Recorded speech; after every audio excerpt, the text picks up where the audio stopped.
Արդիկը հայկական սպորտին բարձրակարգ մարզիկներ է տվել, որոնք աչքի են ընկել գրեթե բոլոր մարզաձևերում։ Այսօր մարզի երկրորդ քաղաքն այդ առումով կաղում է, չնայած փորձում է ետ չմնալ մարզական կյանքից։ Գործող մարզադպրոցները ենթակառուցվածքներ մարզումային լավ պայմաններ չունենալու պատճառով ստիպված են բավարարվել եղածով։ Արդիկի քաղաքային մարզադաշտը, որտեղ իրենց մարզումներն են անցկացնում տեղի ֆուտբոլի մարզադպրոցի սաները, ժամանակին ընդունել է ֆուտբոլային պաշտոնական հանդիպումներ։ Այսօր այն լուրջ վերանորոգման կարիք ունի։ Ժամանակին եղել է հանրապետությունում ճանաչված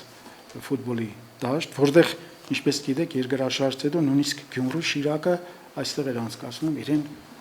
խաղերը։ Բայց ժամանակի ընթացքում, որ այդ մարզաբազան, հատկապես նստելատեղերը, այդ տրիբունան, պետք է ժամանակի ընթացքում տարի-տարվա վրա վերանորոգումներ կատարվեր, ոչ մի անգամ այնտեղ վերանորոգում, հիմնանորոգումներ չի կատարվել։ Այստեղ արգելվում է քայլել կամ նստել, որովհետև անձրևաջրերից ամբողջ ծածկը քայքայվել է եւ վերածվել փոշու ավերակի։ Տրիբունաներում հնարավոր է քայլել այս ցանցերի վրայով, որովհետև բետոնյա ծածկ բացառապես չկա, ամեն ինչ հող եւ նմանատիպ բետոնյա կտորներ։ Տրիբունաների հետ ինչ կապված է, խնդիրները շատ մեծ են, հովանավորություն չկա այս բայդրությամբ։ Մարզադաշտը վերանորոգելու ուղղությամբ մտածել են, քաղաքապետարանը նույնիսկ կազմել է նախահաշիվ, բայց կոնկրետ քայլեր չեն արվել ֆինանսական խնդիրների պատճառով։ Կազմված նախահաշվով պետք է վերանորոգվեր ամբողջ մարզադաշտը, ինչպես նաև այդ տրիբունաները, նստելատեղերը։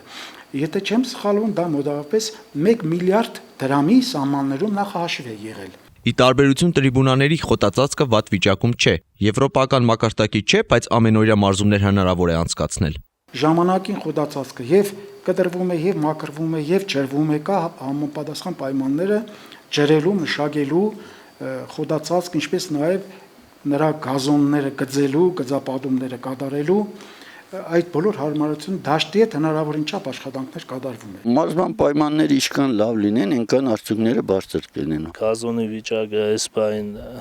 հələ որ նորմալ է։ Արդիկի մարզադպրոցի տնօրենը առաջնային է համարում նաև հանդերձարանների հարցը։ Մեր հանդերձարանները գտնվում է տրիբունաների ներքևի նկուղային հատվածում, հանդերձարան, դուշավոր, բանիկ, սուկարան ինչ որ եղել է,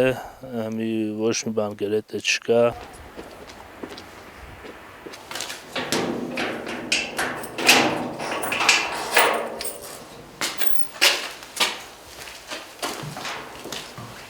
Հանդերձարանները գտնվում են անմիջապես տրիբունաների տակ։ Տարիների ընթացքում պատերը քայքայվել են ու խոնավացել։ Եղել են դեպքեր, երբ հյուրընկալվող կողմը նախընտրել է մարզահագուստը փոխել ոչ թե հանդերձարանում, այլ բաց երկնքի տակ։ Հետևի մասը արդեն փլվել է, ստեղ տանապես չենք մտնում, չենք շահագործում։ Այս ատորները, նստարանները հազիվ երիքցնում են երեխեքին, տանապես են լուսամուտը չկա, պատերոտի քարով շարավի, ու մի խոսքով, մխիտար ինչ-որ տրիբունաներն է նույն ձևի էլ հանդերձարաններն է։ Տրիբունայի ջուրը գլեցվի արդեն սուրճ ծածկի վերանց, տեղը շիֆերով չենք կերած ասկը, իրաց ասկը հենց տրիբունան է։ Եթե այդպես խնդիր չընդիր, կրանք կոմերս կան մասը ռեմոնտենենք, պրսնենք։ Մի ավելի հեշտ է մեզի նորը դրսում կառուցենք, երկու հատ փոքր հանդերձարան, գոնե երկու հատ դուշավորով, այդքանը հələ որ բավարար է։ Մանկապարտեզի նման չոր վերանորոգես մի մասնաշենքը, հետո մյուսը։ Սա այդ ամբողջ տրիբունաների վերանորոգումը, որի տակ մտնում է նաև կոմունիկացիոն ցանցը լրիվ, այսինքն հանդերձարանները, նրա զուգարանները, բոլոր տեսակի բաները մտնում են այդ տրիբունայի առաջի հարգում է նախատեսված եղել։ Պատասխանատուները հույս ունեն, որ մոտ ապագայում կգտնվեն բարերարներ, որոնք կօգնեն վերակառուցելու մարզադաշտը։ Մինչ այդ կարելի է գոնել լուծել այն հարցերը, որոնք կապ չունեն գումարի հետ։ Մասնավորապես տրիբունաներում արդեն ծառեր են աճել եւ դրանք հեռացնելու համար առավելագույնը 1 օր է անհրաժեշտ։ Հապետ Հարությունյան, Արթուր Մարգարյան, այսօր։